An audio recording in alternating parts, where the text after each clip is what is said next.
I think I was more concerned about the path I was going down, and she recognized that anytime I was in the gym, I was happy. You know, whatever's going on in my life, good or bad, I go to the gym, I exercise, and that for me is, exercise is the best form of medication. I always felt happy after a workout or after training, and she obviously saw that. So when I was stopped training, I was hanging around with the wrong people or whatever, you know, I wasn't as happy as I would be. So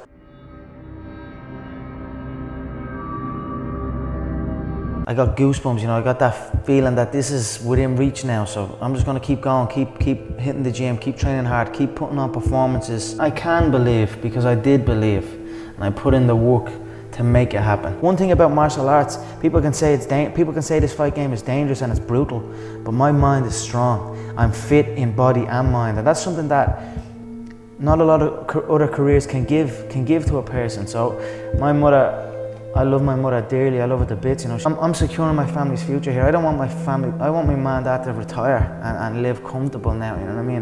That's what I'm doing it for my family's security, so they don't have to do absolutely nothing or answer to nobody. So when I got the call, I knew I wasn't hanging around. I was going to call out everyone in the division. I was going to make my way up to the top as fast as possible, because I felt I was ready.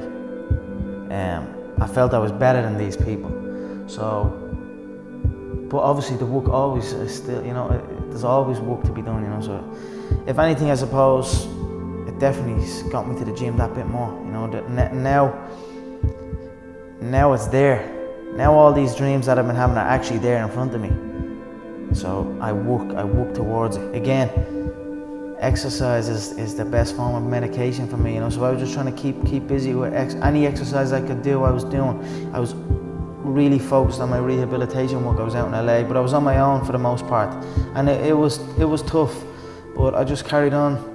Again, like when I left for a while, left the sport for a while, and was off floating around, I still always had that belief in my head that I was going to get to the UFC, and I always had that belief in my head that I was going to return, and not only return better than anybody has ever returned before. Many people have tore their ACL and returned to combat, but not many people have returned better than they left, and I returned better than I left. I have my set team, my circle, my girlfriend, my coach, my family, my friends, my teammates. I listen to them. I don't listen to nobody else. I don't read nothing else. As far as I'm concerned, there's no such thing as an accomplished critic. Everybody's a critic, you know what I mean? Everybody has an opinion on it, but there's no such thing as an accomplished critic. So I don't pay attention to what people say, you know, good or bad. It means nothing to me. I listen to my circle and I carry on. Again, nothing else matters except getting better, showing up at the gym and improving. I can't hear nothing else. I'm only getting better. I'm only scratching the surface. But I'm still better than every one of them. I set my sights up high. You know what I mean? I'm taking over the game in every way, shape and form. You're damn right I'm in it to make the money. This is prize fighting. I'm in it to get rich, fast, and then I'm in it to get out. So, but again, like I said, I need to forget about all that, push it all to the side and focus on improvement. And that will ultimately bring the money. You know, I only recently signed a new deal with the UFC. You know, I'm one of the big dogs now. You know what I mean? When I win the gold, I'm top 2 on the roster. I'm top 2 paid on the roster. You know what I mean? So people can say whatever they want about what way I've gone about things, but the way I've gone about it has worked. And I'm in the business of securing my own future, my family's future, and that's it. You know, that's what I'm in it for. The fight game doesn't last long. Competitive fighting doesn't last long. Learning martial arts and training is for life, because that's medication to me. So I will do that forever. But as far as the fight game, I'm in it to get all the money, all the belts, and then I'm gone. I don't like to think too far ahead. People set like goals, long distance goals and shit. That's too much for me.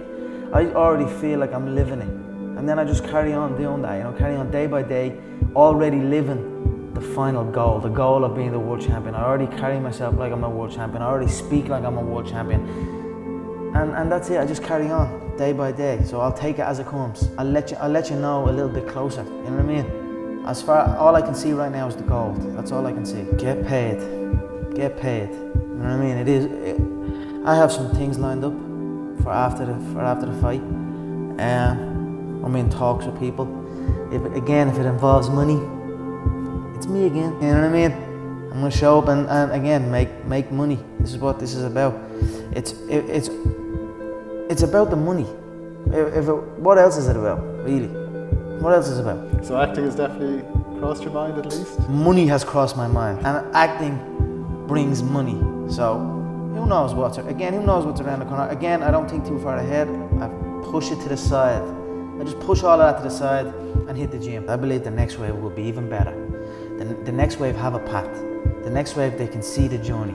They can follow what way it went. And then of course there's kids coming in. There's parents coming in with their kids from like that height, bringing them into the gym. Their mom and dad by their side, encouraging it. That's never like that.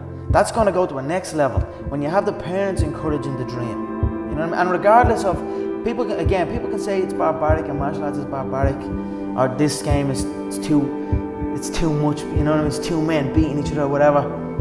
The martial arts life will give you a discipline, will give you dedication, will give you a drive that you won't get nowhere else. So whatever these kids that come in at that size with their parents, whatever they decide to do, whether they decide to conquer the martial arts world, the fighting game, or whether they want to go and conquer the business world, whatever they decide to do, training for combat sport, training martial arts will give them that confidence to go and excel in anything. So people can criticize about it all they want, but the results speak for themselves. And seeing these little kids come in this size, it's good times ahead, I see. I overcame a lot of adversity and a lot of hard work to get to that octagon. And then you're talking what it was. You're talking of the arena, you're talking of the weigh-ins the day before, the amount of people that came out and traveled. But when you're in it and you're there, when you've made it to the octagon, I feel free. That's why I'm saying I don't feel pressure on fight night. I don't feel pressure when I make that walk.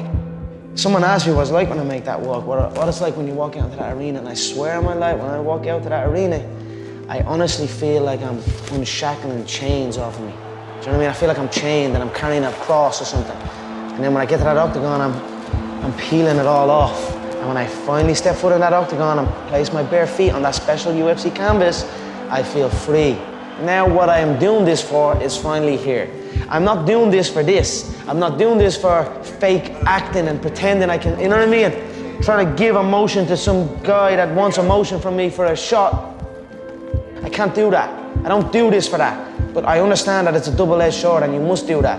I do it for the competition, to step foot inside that octagon, to have that feeling of freedom. So that is why I say I don't feel pressure in there. I do not. I feel free in there. I feel to be at the pinnacle of any game. In any, whatever you do, you've got to be a little bit gone to it. You're not all there. You've got to be almost insane to your craft. Not a lot of people can understand that. That's why I don't know about nothing else. I do not pay attention to nothing else. There was games of football on yesterday, there was rugby, there was this, there was that. And like normal society is like, let's talk about this, and let's engage in this. And I can't do it, I just don't, people are talking to me and in my head I'm counting something. I'm counting up a number, or I'm knee deep in a sequence on the mat or on the feet. That's my life, sequences and numbers, nothing else. I cannot pay attention to nothing else. But you'll see me there with a gold belt, a brand new custom made suit, and a smile on my face.